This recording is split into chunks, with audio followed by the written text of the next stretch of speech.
The strike by members of the National Union of Electricity Employees is bound to worsen Nigeria's electricity problems. The electricity workers had earlier this month held a protest accusing the government of failing to address staff welfare issues, with the group threatening to withdraw their services from Wednesday. The union had issued a 14-day ultimatum to the Managing Director and Chief Executive Officer of the Transmission Company of Nigeria on May 18th, threatening to down tools over a PHCN directive for some classes of staff to appear for interviews for promotion. Now, the union says the directive contravenes the conditions of service and career progression path of staff and was unilaterally done without the input of relevant stakeholders. The group also complained about the failure of the authorities to pay the entitlements of former staff of the defunct Power Holding Company of Nigeria, or PHCN. How will this strike impact the already troubled power sector in Nigeria? We'll have experts in the electricity sector to discuss more on this.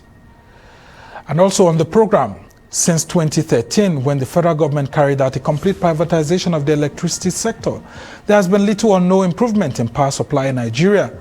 They hope that the unbundling of PHCN into three parts, generating companies or GENCOs, the Transmission Company of Nigeria or TCN, and distribution companies, DISCOs, would reposition the sector is yet to yield results, despite huge amounts of money pumped into the sector by the federal government. At least 5 firms, Abuja Disco, Benin Disco, Ibadan Disco, Kaduna and Kano Discos, have fallen into the hands of the banks that they took credit from after they were unable to break even 9 years since they were licensed. And the payback loans notwithstanding, the DISCOs are indebted heavily despite huge stimuli from the federal government and of course interventions from the Central Bank of Nigeria. What other measures can be applied to reform the electricity sector in Nigeria? Will the bank takeover address the issues in the power sector? We'll have experts explaining all of this to us on the program. I'm Somna Sambu, and this is the Arise interview.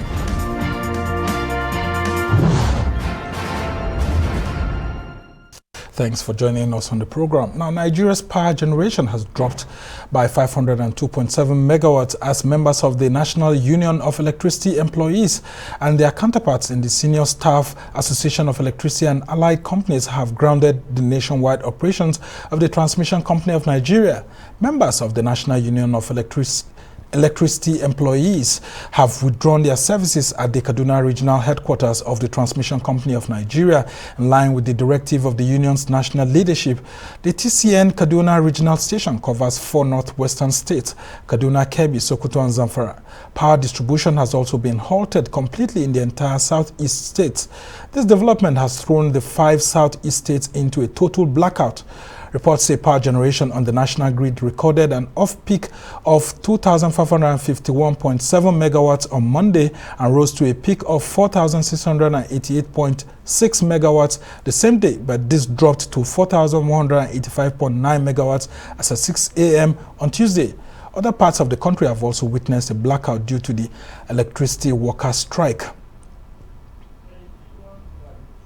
Well, joining me to discuss these issues are RUMUNDAKA WONODI, who is the founder and CEO at ZKJ Energy Incorporated. He's also a former managing director and CEO of the Nigerian Bulk Electricity Trading Company PLC.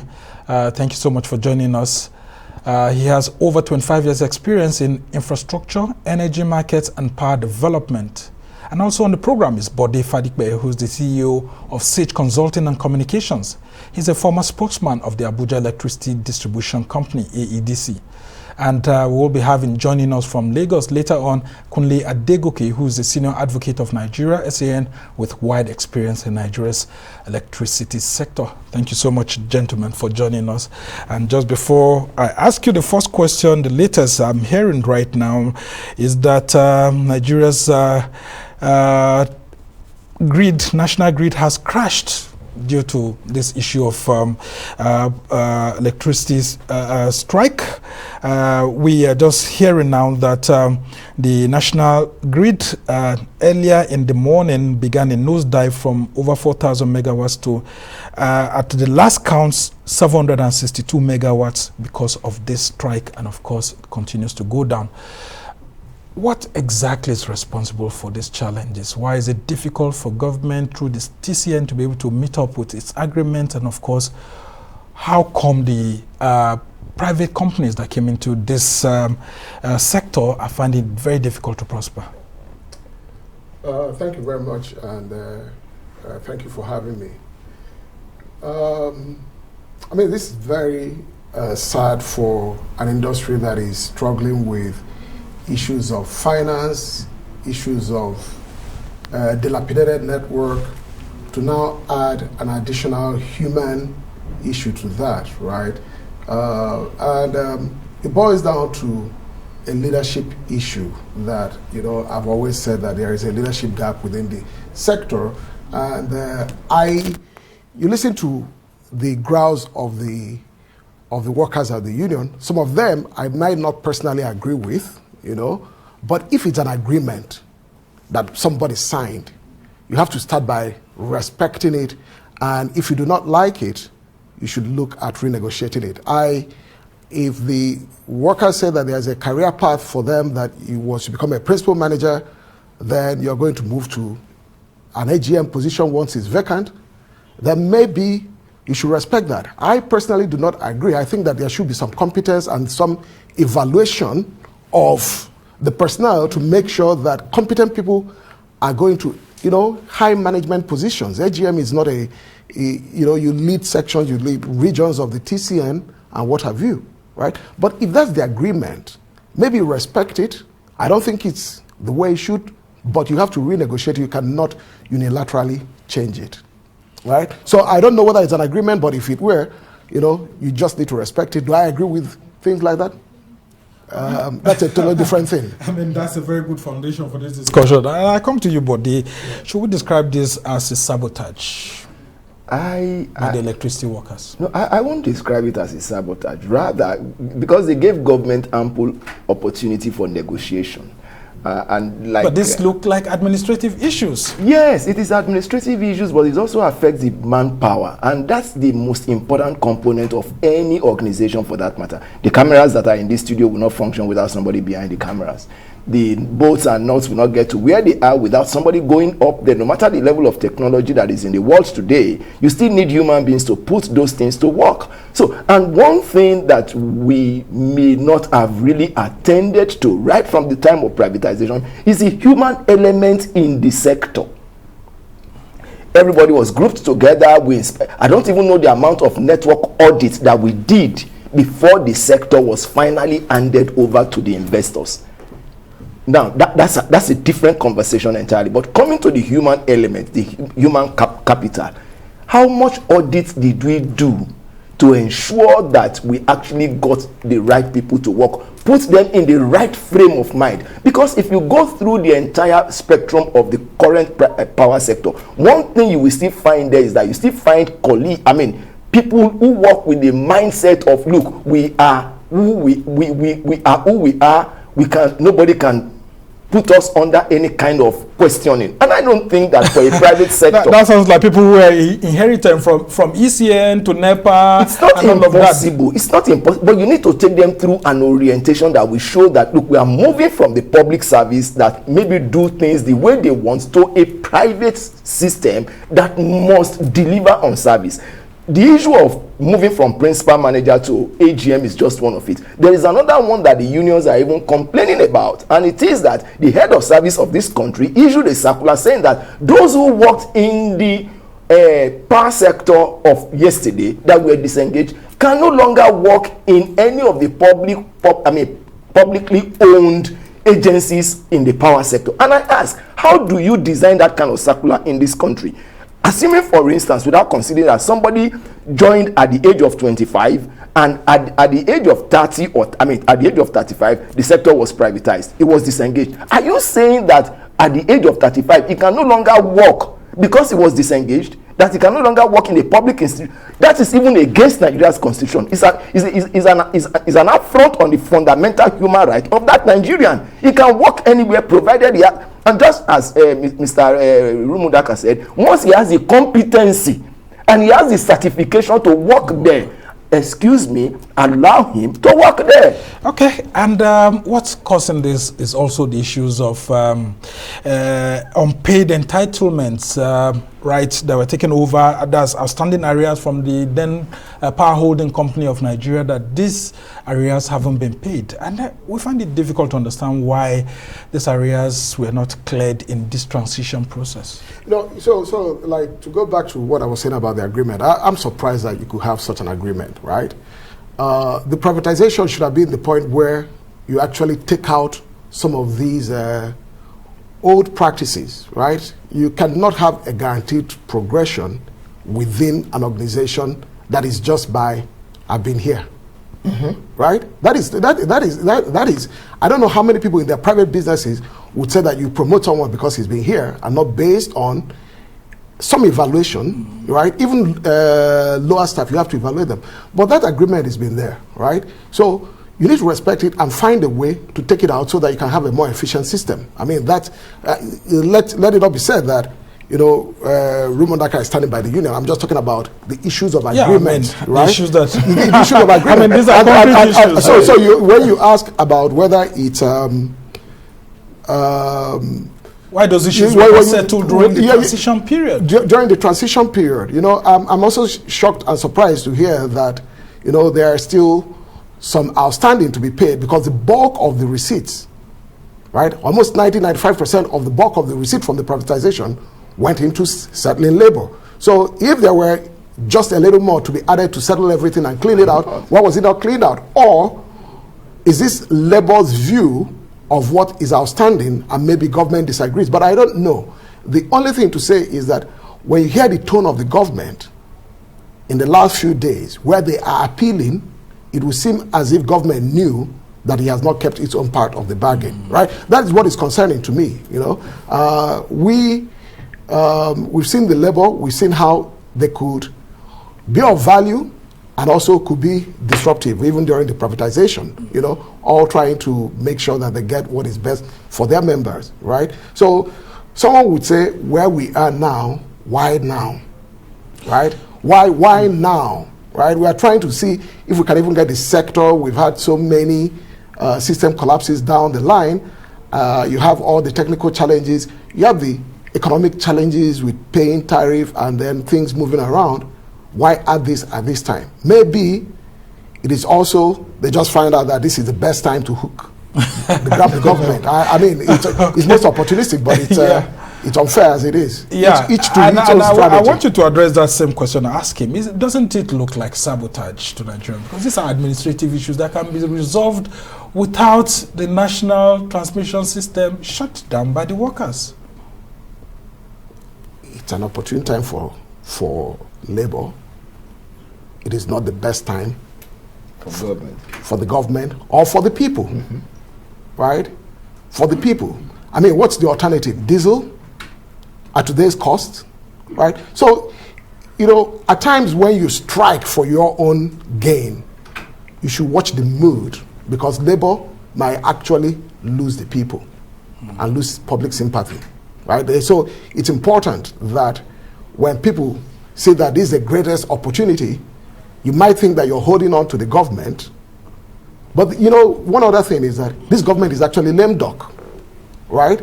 So if you're trying to hold on to this government, the government is going. Yeah, I mean. You know, so the government can actually let you be, and then you face the people, right? So people should look at their strategy when they want to do this. This government is not going for re-election. So why do this?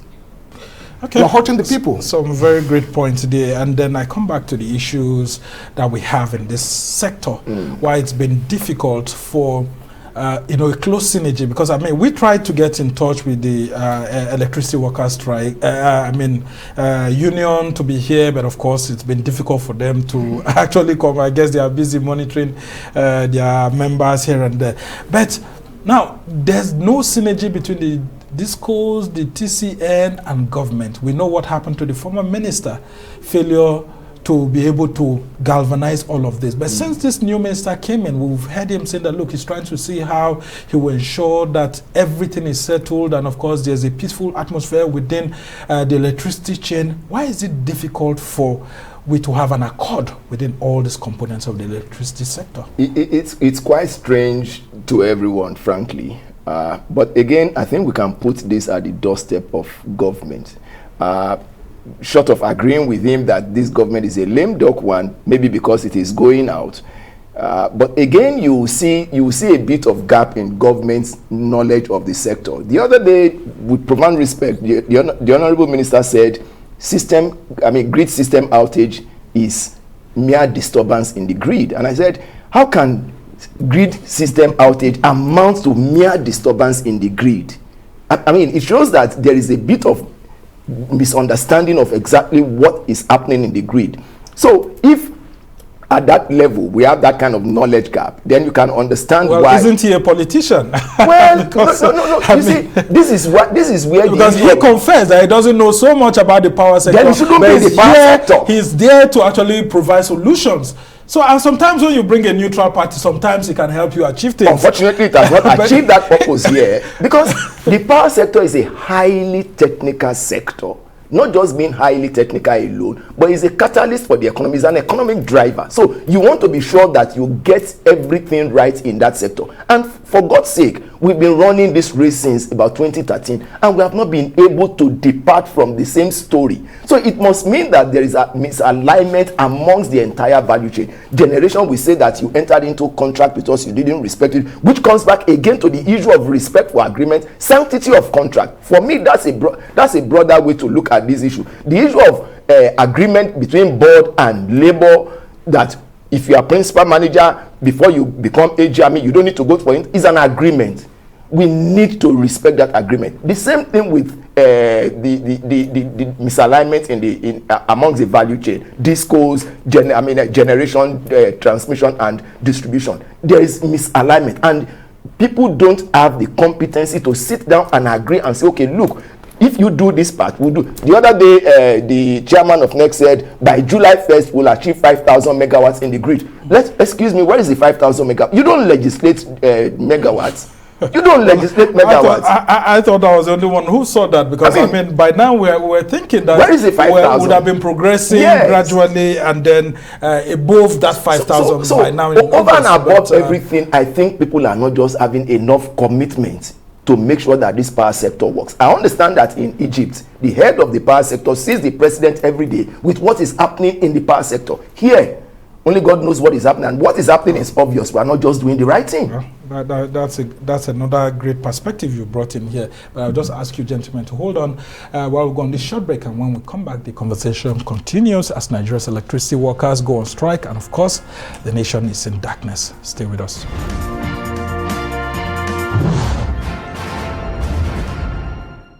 Welcome back to the Rise interview. I'm Somna Sambo, and of course we're still discussing the shutdown of the electricity system in the country due to the strike by electricity workers across the country. And of course, I have RUMUNDAKA WONODI, former CEO of the Nigeria Bulk Electricity Trading PLC, still with me here. And of course, we have BODE FADIPE, who is of Sage Consulting and Communications, and of course, a former spokesman of the Abuja Electricity Distribution Company.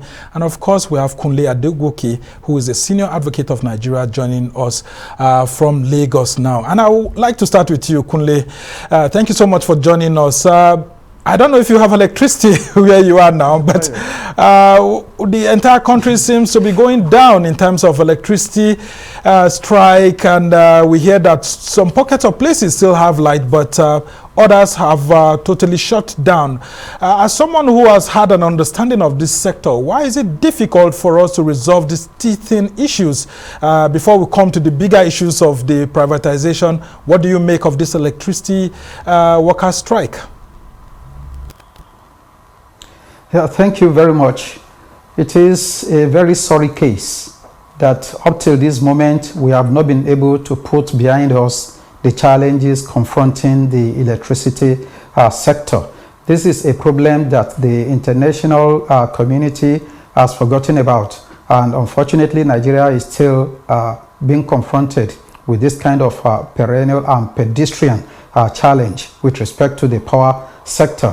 Unfortunately, where there is no willpower on the part of the government to achieve something as interesting as a supplier of energy to the country, by which means there can only be development, by which means we can only guarantee adequate provision for the people.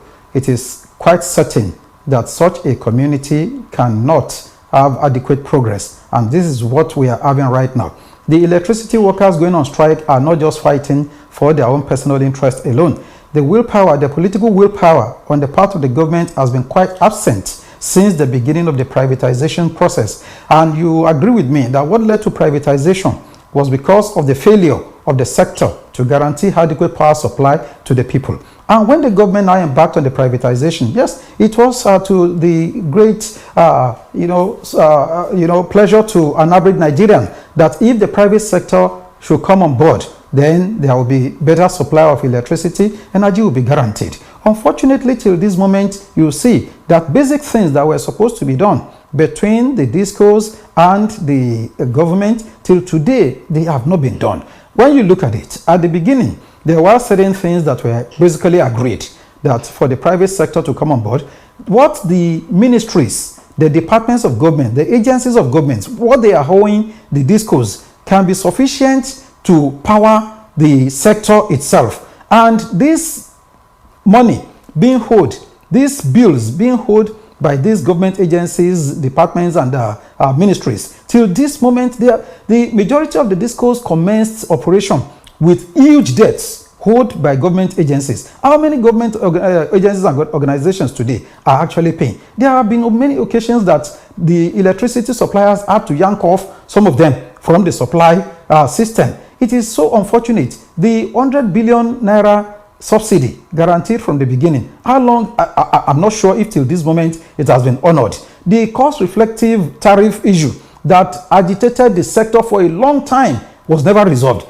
And you see that a situation where the government is not even sincere to what it is doing when it comes to supply of necessities to the people, definitely there can never be said to be peace in such a sector. Electricity workers will go on strike. For how long has ASU been on strike? So it means that if electricity workers are going on strike now, it is a tradition. It is just it's what the government has regarded as just a festival that is being carried out. They don't see it as failure of governance. It's so unfortunate. And when you look at what we just hope this doesn't go on like the ASU strike.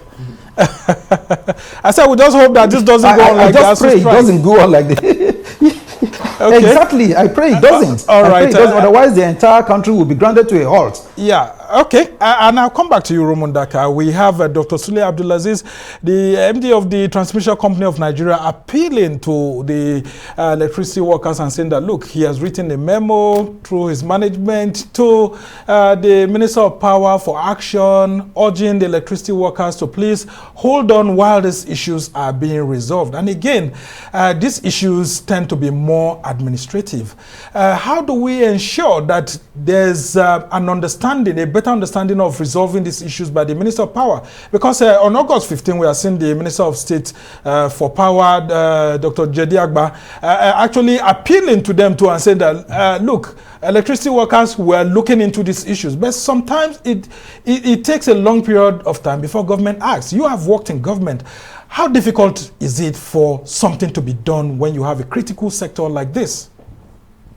Not very difficult. It just takes political willpower.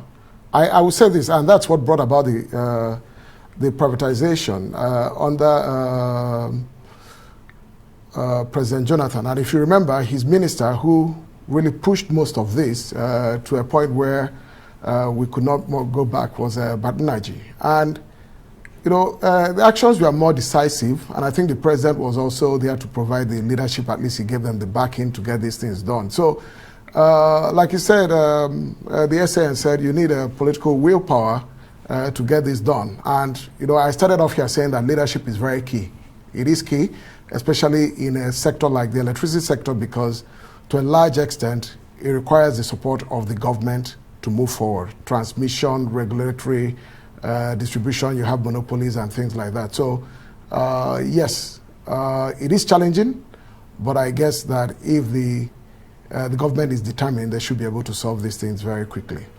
And how soon do you think the Minister of Power can quickly do something? Because if this electricity strike goes on for a long period of time, there's a tendency that, I mean, if cities are put in darkness, of course, it could lead to more security issues for the nation. I think before we got into the studio today, there had been stories in the social media saying that the strike might even be called off today. But my concern is that, one, there are stories that the unions wrote about 17 letters to management, gave about 2 weeks ultimatum. So why do we have to wait until the last minute? Why this fire brigade tradition before we attend to issues that we know are very critical? We know very clearly that we are still coming back to the discussion table to handle these issues. Why do we have to allow it to snowball into a crisis situation? Look at all of the disruptions that would have taken place in this economy today. Those, perhaps some people are in the theater, perhaps some people are doing one or two other things with electricity. Most companies have left this country today because they cannot rely on public power supply. I know of an organization, a federal government organization in this Abuja that is not on the grid on account of the fact that they cannot tolerate a minute disturbance in their operations. All they do is to use public power supply for their security lights. Every other thing is on a guaranteed source of supply. Why should we wait? So it's very, very, so in terms of time, I think it's at the instance of the honorable minister. Otherwise, if we go by what had been done before, sorry, there's a loss of confidence in what amount of. But if he thinks that this issue of electricity is very important, it can be resolved in a day, in fact, in 1 hour. Okay, well, the ball seems to be in the court of President Buhari and his minister to do the right thing before it actually gets worse. We just have to move on to other issues now within the same electricity sector. Now, 5 firms, the Abuja Disco, Benin Disco, Ibadan Disco, Kaduna and Kano Discos have fallen into the hands of the banks they took credit from after they were unable to break even. 9 years since they were licensed, the discos are still heavily indebted despite huge stimuli from the federal government and interventions from the Central Bank of Nigeria. Now, the BPE and NERC had in a joint statement announced that the cost share of 60% of 3 discos were taken over due to default in the acquisition loans. The loans were taken in 2013 and drawn from 2 banks. New boards were swiftly approved while the managing directors of the discos were replaced. Coming after takeover of Abuja Distribution Company and embattled challenges at the Ibadan Distribution Company, the NERC had tagged Jos, Benin, Kaduna and Kano as being distressed. But the discussion still continues. With me, I still have in the studio RUMUNDAKA WONODI, who's the founder and CEO at ZKJ Energy Incorporated, and he's a former managing director and CEO of the Nigerian Bulk Electricity Trading PLC, and of course, BODE FADIPE, who's the CEO of Sage Consulting and Communications, and he was also a former spokesman of the Abuja Electricity Distribution Company. And of course, from Lagos is Kunle Adegoke, who's a senior advocate of Nigeria. He's a legal practitioner with vast knowledge of issues affecting the power sector. And I throw this back to you, Kunle. What exactly is going on with this acquisition of discos with the BPE, which is said to be having minority shares in these discos, taking over some of these facilities? I mean, isn't that scary for private investors? Thank you very much. In fact, that is the most unfortunate thing that has ever happened in the history of companies and allied matters in Nigeria or even elsewhere. It has never been heard that a government agency holding minority shareholding in a particular business venture will just suddenly wake up one morning and say because one of the partners or maybe a related company to one of the partners in the sector is owing a bank, and on that basis there is dissolving the board of the company. It is unheard of. It is even contrary, from what I know, it is even contrary to the shareholders agreement that exists among the federal government agency and the discos themselves. Where can we now find the authority by which the BPE, Bureau of Privatization, is now, where is it acting from? What particular script are they playing? I'm aware that what has happened, for instance, in the case of this matter is sub judice. It is already in court, and I would not want to go into the nitty-gritty, into the details, but I will scratch the surface within the permission of the law.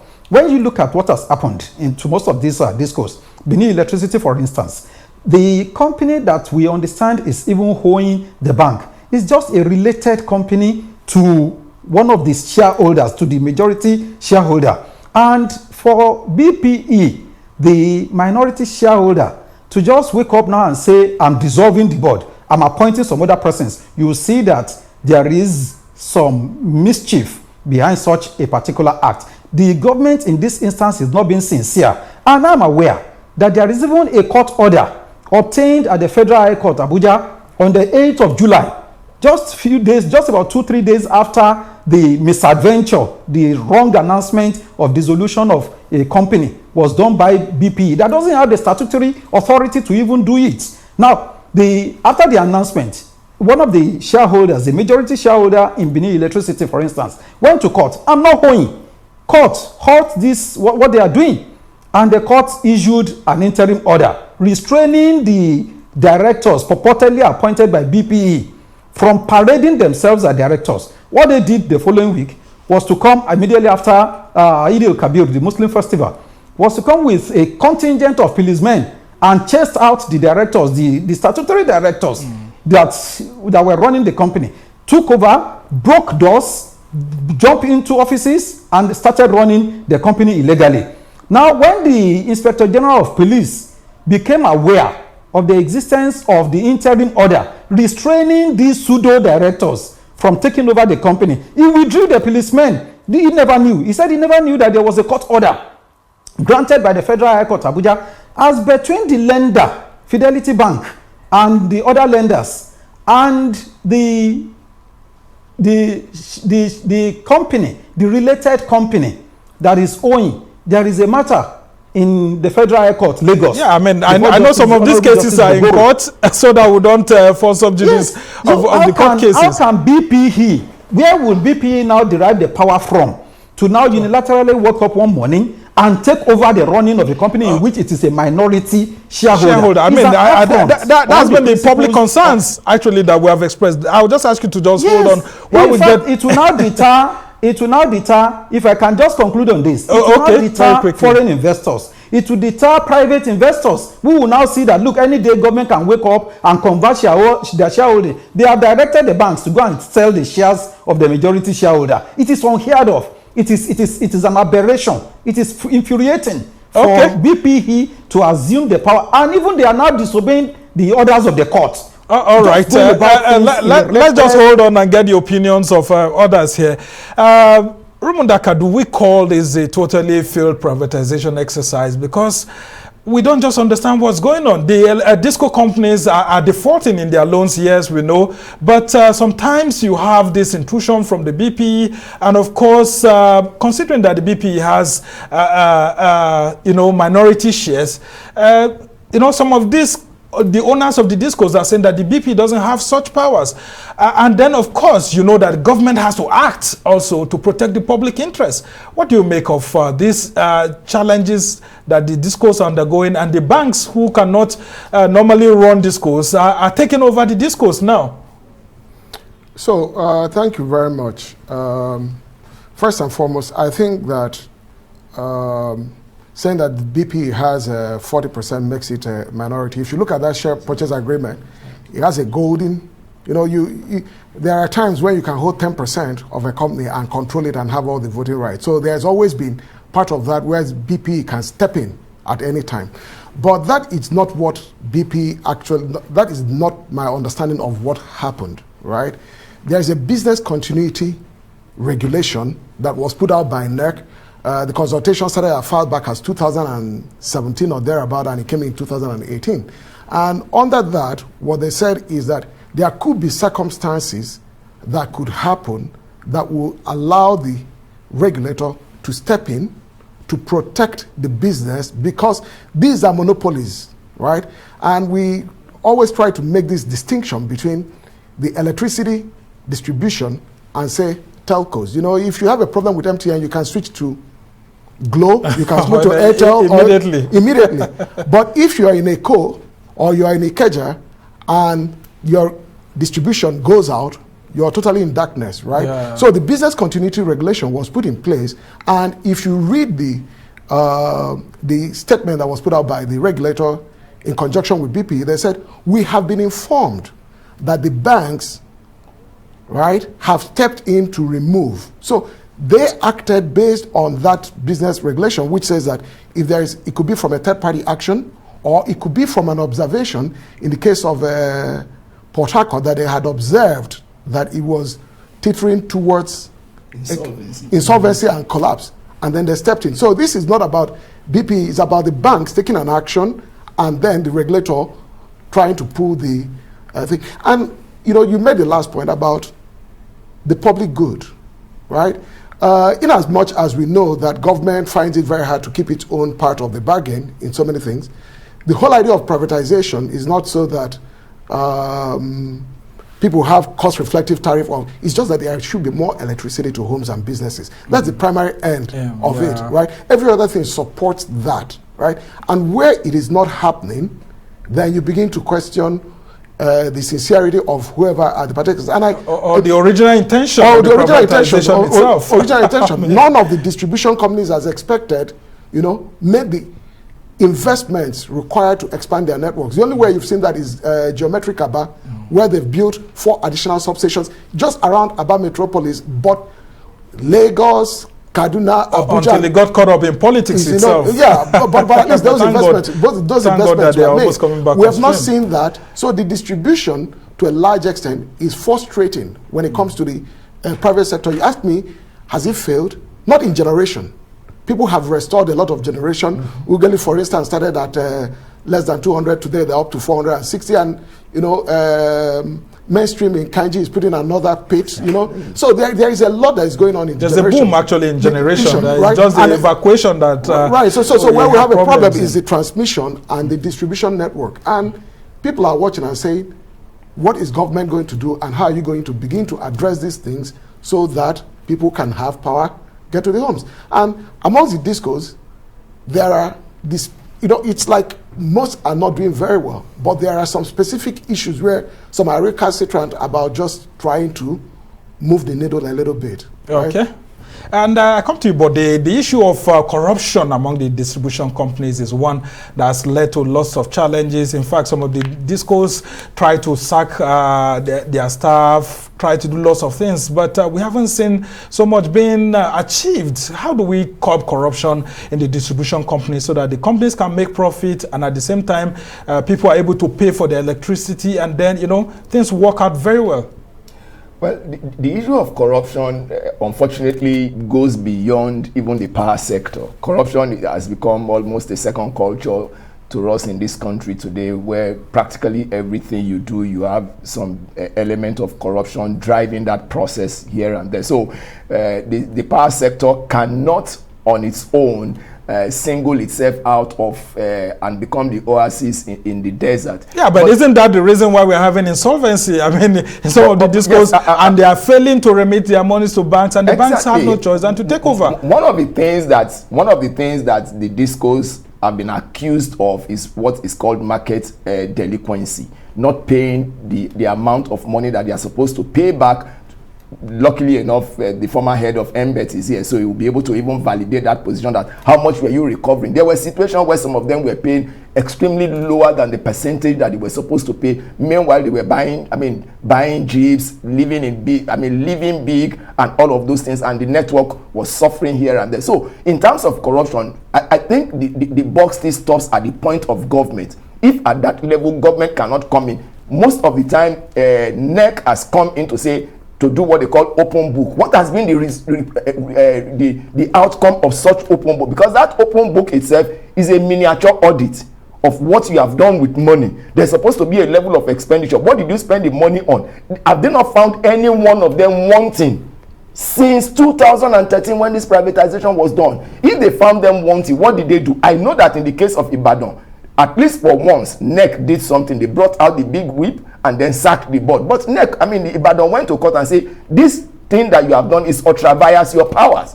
Now, because of that, NEC has gone to National Assembly to say the current bill that is being repealed should include the power that can allow them sack a board and bring in another one, or do some other things through which they can curb this kind of corruption that you are talking about. Okay. Well, gentlemen, we'll have to go on another short break, and when we come back, we'll coast home with the conversation on the challenges in Nigeria's electricity sector. Stay with us.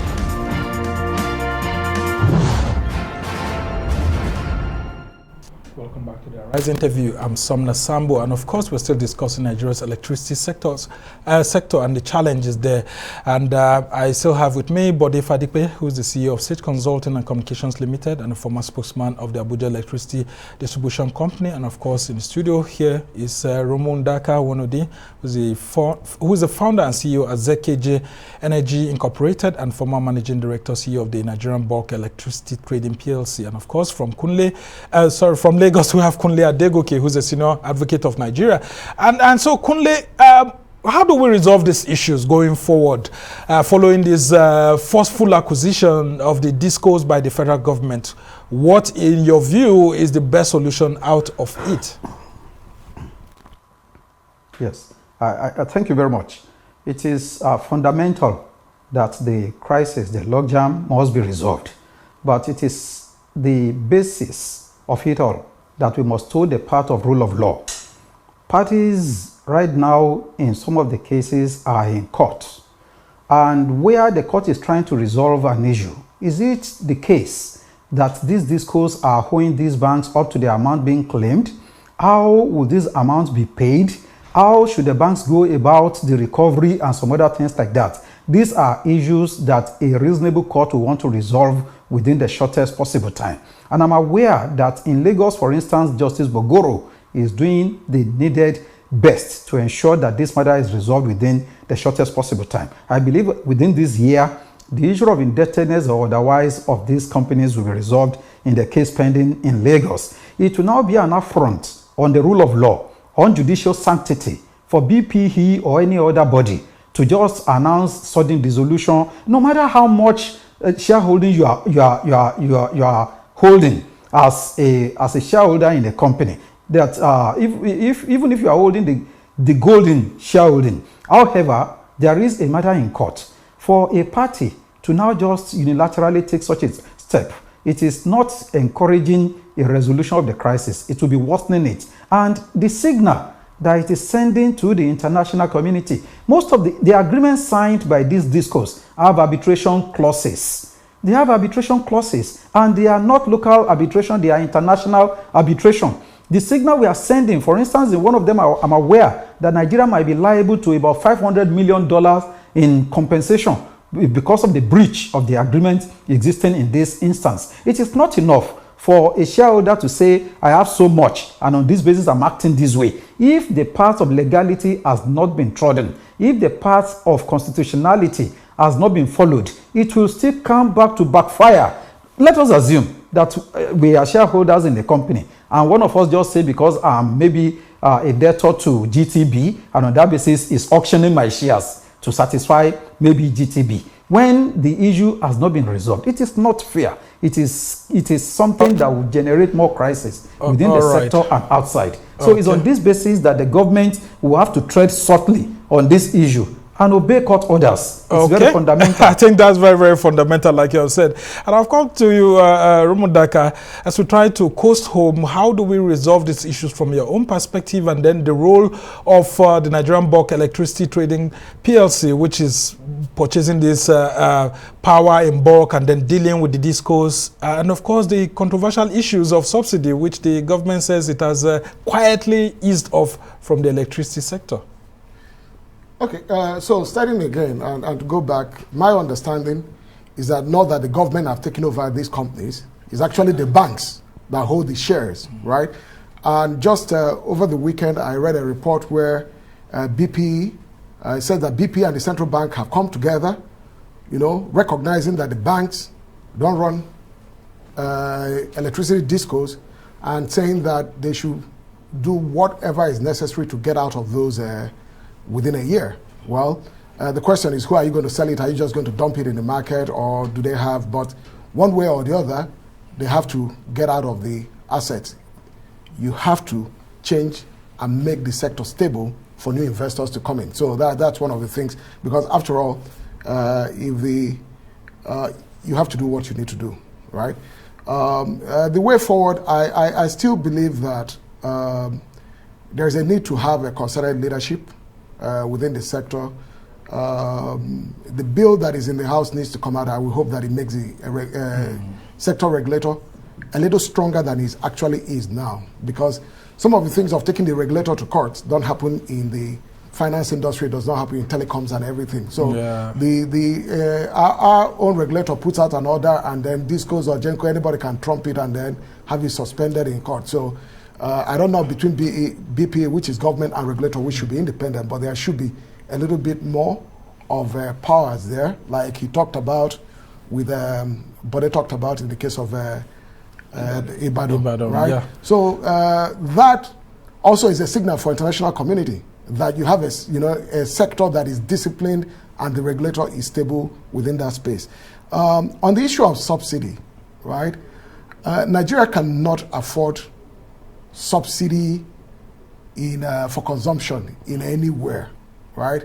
But what the government should have done with all the interventions, it should have put it into CapEx, right? CapEx would allow more power. That's capital expenditure. Yeah. Capital expenditure, building out the networks, right? Because after a time, one of the things that we found out that it's very difficult for distribution companies to raise capital because of the issue of tariff and some of the failings of government.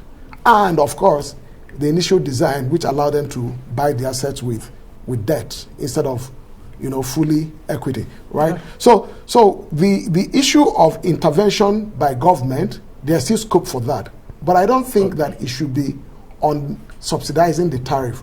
What is important? Very quickly. What is very important as far as tariff is concerned is to make sure that people have reliable electricity that they can bank on, and then they can pay for that. It doesn't matter what price it is, but it is just important that it comes at the right time. Electricity is there. Is there at the right time. Okay, but then you have the last shot in a few seconds. What do you think is the best way out of these challenges, especially for the discos? Without crossing sword with the senior advocate, I have my respect for the rule of law. I mean, that's one thing that you cannot take away from any society. But the rule of law also has its own inadequacy. And that's where political settlement of this matter becomes about the most effective option in the circumstance that we have found ourselves. Benin is in the eye of the storm today because of what I want to describe as some bit of brigandage here and there. I mean, people walking into offices, breaking doors, I mean, almost forcefully evicting management and things like that. It's quite sad. So for me, I think all parties can be called to a table.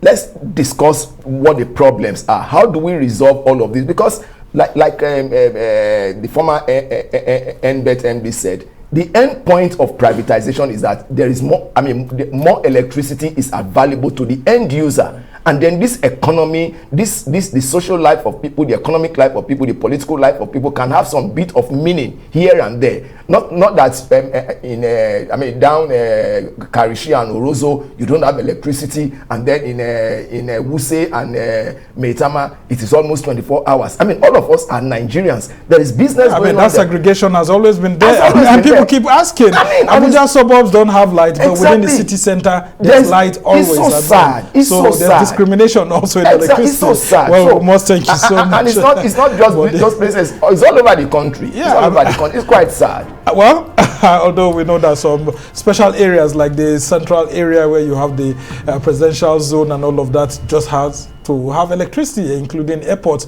But well, we hope these issues will be taken care of. We must thank you so much, BODE FADIPE, who is the CEO of State Consulting and Communications and a former spokesman of the Abuja Electricity Distribution Company.